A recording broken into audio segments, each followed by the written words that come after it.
Students, இன்னைக்கு நம்ம chapter 10 பார்க்க போறோம். ஓகேவா? chapter 10 differential calculus, differentiability and methods of differentiation பத்தி பார்க்க போறோம். differential calculusலயே நம்ம differentiability and method ஒவ்வொரு type of method இருக்கும். அந்த differentiation பார்க்க போறோம். example 10.1 first sum பார்க்கலாமா?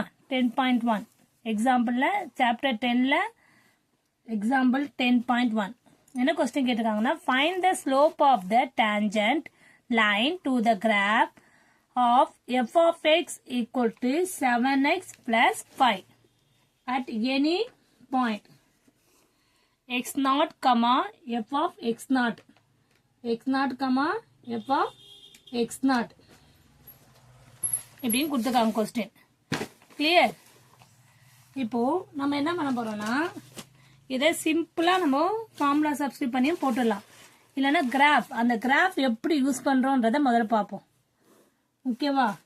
இப்போ நம்ம இங்க எக்ஸ் ஆக்சிஸ் ஒய் ஆக்சிஸ் போட்டுக்கிறோம். கிளியர்? இப்போ அதுல ஒரு கர்வ் வரைஞ்சிங்கன்னா அந்த கர்வ் வந்து அதனுடைய உயரம் இருக்குல்ல, ஹைட்டு.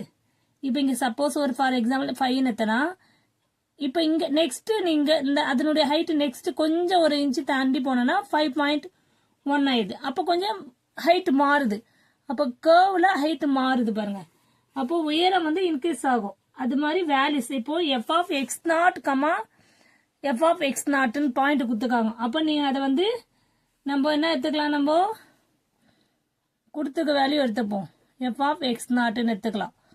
ஓகே, இப்போ இங்க மாறும்போது நம்ம எடுத்துக்கிறது என்ன எடுத்துக்கலாம், bracket of X not comma del x எடுத்துக்கலாம். டெல் எக்ஸ்ன்றது என்னதுன்னா எக்ஸ் வேல்யூ வந்து இன்க்ரீஸ் ஆகும். அதாவது டெல்னா வேல்யூ சேஞ்ச் ஆகும்னு அர்த்தம்.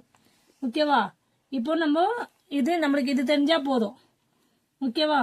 இப்போ இது மாதிரி சேஞ்ச் ஆகும்போது இதை வந்து நம்ம எடுத்துக்கலாம் எக்ஸ் நாட் பிளஸ் டெல் எக்ஸ்ன்னு எடுத்துக்கலாம். எக்ஸ் வேல்யூ இன்க்ரீஸ் ஆகும்போது இந்த மாதிரி, அதாவது 5ல இருந்து 5.1 அப்படி இன்க்ரீஸ் ஆகும்போது இது மாதிரி சேஞ்ச் ஆயின்னு இருக்கும்.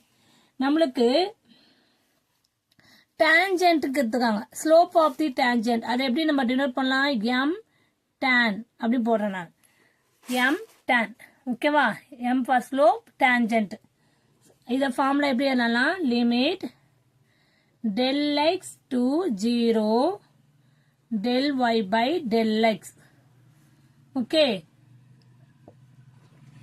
அதை எப்படி எழுதலாம், limit del X to 0 F of X not plus del X minus F of X not by del X. இந்த ஃபார்முலால தான் நம்ம கொடுத்துருக்க ஃபங்க்ஷன் எழுத போறோம். ஓகேவா? கிவன் ஃபங்க்ஷன் என்ன, இப்போ நம்மளுக்கு ஸ்லோப் ஆஃப் தி டான்ஜென்ட்டுக்கான ஃபார்முலா வந்து நம்ம ஸ்லோப் ஃபார்முலா 10th படிச்சுப்போம். என்ன formula, y2 minus y1 by x2 minus x1. அப்ப இந்த ரெண்டு பாயிண்ட வச்சு நம்ம சப்ஸ்டிட்யூட் பண்ணி டைரக்டா போட்டுருவோம். இது ஆல்ரெடி இந்த மாதிரி சம்ஸ் நம்ம 10th பாத்துக்கோம். டெல் என்னது, change the value of x. Value of x value substitute பண்ணி அதை கண்டுபிடிக்க போறோம். ஓகேவா? இப்போ நம்ம என்ன பண்ண போறோம், இந்த ஃபார்முலால ஸ்ட்ரைட்டா டைரக்டா சப்ஸ்டிட்யூட் பண்ணி சொல்லி தரேன். m tangent limit x tends to del x to 0. Formula என்ன, f of x naught plus del x minus f of x naught by del x. Clear? இப்போ என்ன பண்ண போறோம்னா, del என்ன சொல்லிருக்கேன், சேஞ்ச் த வேல்யூ. ஓகேவா? இப்போ நீங்க என்ன பண்ண போறீங்கன்னா, இப்போ நான் பாருங்க ஒரு ரஃப் காலத்தில் கிளியர் பண்றேன் உனக்கு. அதுக்கப்புறம் சப்ஸ்டிட்யூட் பண்ணிக்கோங்க. எக்ஸ் வேல்யூ என்ன இருக்கு, எக்ஸ் இருக்கத்துல இப்போ நம்மளுக்கு இங்க, அதாவது அவங்க கொடுத்துருக்க வேல்யூ எஃப் ஆஃப் எக்ஸ், அதை போட மறந்துட்டேன். F of X equal to 7x plus 5 இருக்கா, இதுதான் கொடுத்துருக்க வேல்யூ.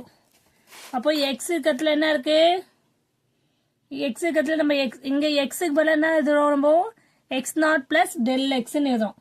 அப்போ F of X equal to என்ன எழுதலாம், இந்த இடத்துல எழுதணும். நம்ம இந்த இடத்துல என்ன வேல்யூ கொடுத்துருக்காங்கல்ல, F of X 7x plus 5. இப்போ அதே F of X not plus del X அப்படி கொடுக்கும்போது நீங்க என்ன பண்ணலாம், 7 இன்ட்டு எக்ஸ் இருக்கத்துல என்ன எழுதணும், x not plus del x plus 5. Clear?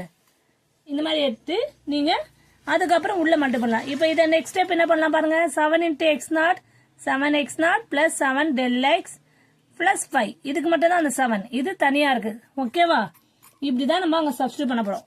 இதை சப்ஸ்டிட்யூட் பண்றது தான் நான் இங்க கிளியரா போட்டு காமிச்சிருக்கேன். இப்போ நம்ம இங்க ஃபார்முலால சப்ஸ்டிட்யூட் பண்ணலாம். ஓகே, ஃபார்முலால என்ன இருக்கு? Limit del x to 0 f of x0 plus del x என்ன கண்டுபிடிச்சிருக்கேன், அது அப்படியே நான் டைரக்டா போடுறேன். Okay, 7x0 plus 7 del x f plus 5. f of x0 என்ன இருக்கு? 7x0 plus 5. ஆனா இது வந்து ஃபார்முலால, இந்த ஃபார்முலால இருக்க மைனஸ். ஓகேவா? By del x. இங்க பாருங்க, இந்த வேல்யூ சப்ஸ்டிட்யூட் பண்றோம், இந்த வேல்யூ சப்ஸ்டிட்யூட் பண்றோம், அவ்வளவுதான். x0 plus del x இப்படி எழுதணும், வெறும் x0 இப்படி எடுத்து எழுதணும். ஓகேவா? இப்போ என்ன பண்ணலாம் நீங்க? Limit x del x into del x to 0. இது எப்படி எழுதலாம்?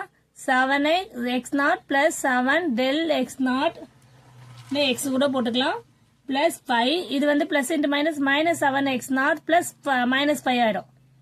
Okay, by del x. இப்ப பாருங்க, நெக்ஸ்ட் ஸ்டெப் ரொம்ப சிம்பிள். இதுவும் இதுவும் கேன்சல் ஆயிடுது, பிளஸ் 5 இதுவும் கேன்சல் ஆயிடுது. அப்போ நம்மளுக்கு இங்க என்ன இருக்கும்? Next step 7 limit del x to 0 7 del x by del x. del x cancel ஆச்சுன்னா ஆகும் லிமிட் del x to 0 7. இப்போ இங்க கான்ஸ்டன்ட் தான் இருக்கு, x வேல்யூ எதுவும் சப்ஸ்டிட்யூட் பண்ணதில்லை. அப்போ நம்ம இங்க என்ன ஆகும்? நம்மளுக்கு டேஞ்சன்ட் வேல்யூ கான்ஸ்டன்ட் தான் இருக்கு. அப்போ இங்க x0 எதுவுமே இல்லை. x0 value, x value, del x value 0 substitute பண்ண முடியாதாங்க. அப்போ m tangent equal to final answer என்ன? 7. அவ்வளவுதான். ஓகேவா? Clear students? வெரி சிம்பிள் மா. Thank you students.